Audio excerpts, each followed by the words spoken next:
Il n'y a que les marxistes aujourd'hui qui aient des idées.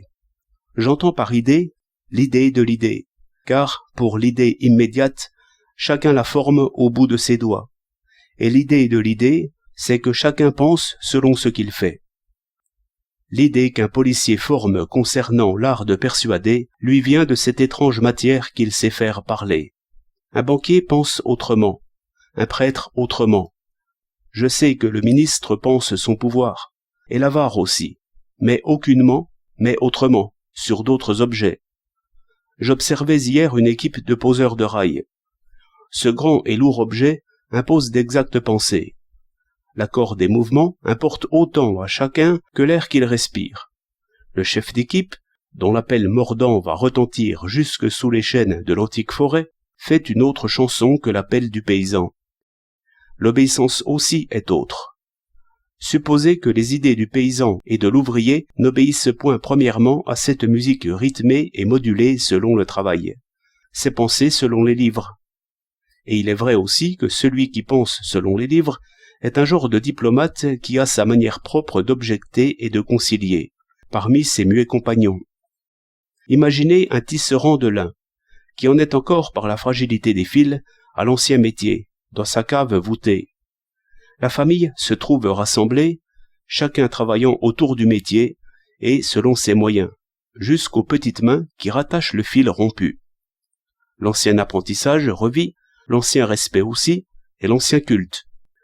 Inventez quelques machines mieux réglées qui permettent le tissage à la vapeur des plus fines toiles de lin. Voici la famille dispersée, les maisons serrées autour de l'usine, les logements sans air et sans jardin. Voici une autre discipline, d'autres pensées. La famille paysanne gardera les anciens dieux, qui sont et seront toujours les ancêtres. Autre religion encore, autre politique. Un champ de blé ne se laisse point faire comme une toile. Un champ de blé enseigne un autre genre de patience, une autre économie, et chacun juge de la chose publique comme de sa propre maison. L'idée prolétarienne, si j'en crois les discours, je la manque, mais si je serre de près le métier, je la trouve.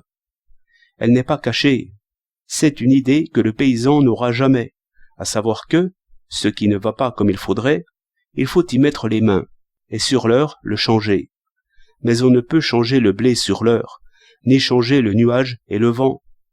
Ces hommes qui portent un rail et le posent tous ensemble, leur destin dépend d'eux.